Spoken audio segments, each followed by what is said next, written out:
Welcome to कोडी for देव। तो आज की वीडियो में मैं आपको बताऊंगा इम्यूटेबल स्टेट अपडेट्स कि ये क्या होते हैं। तो अगर आप इम्यूटेबल से पहले आप क्या समझते हो तो प्रोग्रामिंग में इम्यूटेबिलिटी मतलब होता है कि not changing the original object or value, okay, instead of create a new version with change applied. तो ये हमारा होता है इम्यूटेबिलिटी। तो इन रिएक्ट में क्या होता है, never be muted directly, instead of use the state update function to return the copy of data.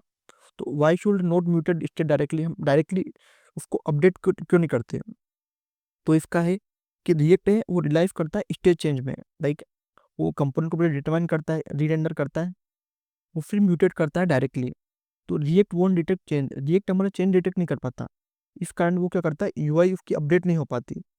तो इसके लिए डिबगिंग में डिफिकल्ट होता है। तो जैसे अगर आपको एक अपने एक कंपोनेंट में एक स्टेट बनाया आपने, आपने उसमें डाटा दिया और आपने उसको पुश किया, डायरेक्ट म्यूटेट करा, तो वो हमारे के यूआई में शो नहीं होगा। तो करेक्ट वे क्या है इसका, आप उसको क्या करो, स्प्रेड ऑपरेटर से आप फंक्शन का यूज करो, स्प्रेड ऑपरेटर का। उससे क्या होगा, हमारा डाटा क्या अपडेट होगा, तो मतलब हमारे यूआई में शो होगा। क्योंकि रिएक्ट में क्या होता है, हमारे फंक्शन तो वर्क करा, लेकिन वो यूआई अपडेट नहीं हो, उसको क्या पता चलेगा। इसलिए आपको क्या डायरेक्टली उसको पुश नहीं करना होता, आपको उसको वहीं उस स्टेट में फेड करके आपको एक न्यू अरे बनाना होता है, तभी एक कॉपी बनानी होती है, तभी वो अपडेट होगा। ओके, अब इम्यूटेबिलिटी का अपडेट का पैटर्न क्या है कि अरे उसमें ऐड रिमूव अपडेट डिलीट ये रहता है। तो आप ऐड कैसे कर सकते हो, आप फेट आइटम कर सकते हो, डिस्ट्रक्ट कर सकते हो, आइटम को न्यू आइटम में आप फिट कर सकते हो। रिमूव कैसे कर सकते हो, आपने फेट आइटम करा, आपने एक फिल्टर लगाया और उसमें आपने कंपेयर करा आइटम है कि नहीं, अगर नहीं है तो रिमूव कर दिया, तो ये रिमूव का फंक्शन होता है। अपडेट का फंक्शन क्या होता है, आपने मैप करा उसको डिफरेंट चेंज में, आपने देखा अगर है डिफरेंट चेंज तो आपको अपडेट कर देना है उसको। ऑब्जेक्ट अपडेट कैसे होते हैं हमारे, यूजिंग वो भी हमारे स्प्रेड ऑपरेटर का यूज करते हैं कॉपी करने के लिए। आपने कुछ भी अपने एक स्टेट बनाया, उसमें अपने ऑब्जेक्ट था, आपने उसको फेट यूजर करके उसको अपडेट कर दिया, तो ये क्या एक न्यू ऑब्जेक्ट बनाएगा, जो कि एज उसकी क्या होगी, चेंज होगी उसमें।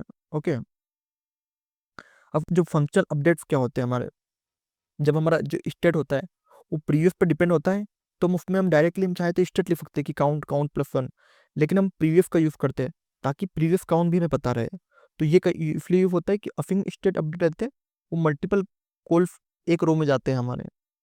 अब म्यूटेबिलिटी इम्यूटेबिलिटी इंपॉर्टेंट क्यों है रिएक्ट में, रीडेंडर डिटेक्शन। सबसे पहला तो रीडेंडर डिटेक्शन, कि जो रिएक्ट है वो शेलो कंपैरिजन करता है डिटेक्शन के, इसलिए pure components like easier to implement होता है हमारा, और इम्प्लीमेंट कर सकते हैं हम।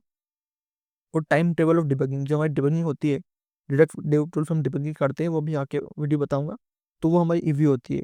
और इससे हमारे अनएक्सपेक्टेड चेंज नहीं होते हमारे जो यूआई पे, तो हमारे को एक स्ट्रक्चर पूरा पता रहता है, इसलिए हम इम्यूटेबिलिटी का यूज करते हैं रिएक्ट में। ओके, तो अगर आपको इस वीडियो में कुछ भी डाउट हो तो आप कमेंट कर सकते हो, और इसी तरह के और वीडियो देखने के लिए कोडिंग फॉर डेव को सब्सक्राइब करो। Thank you for watching.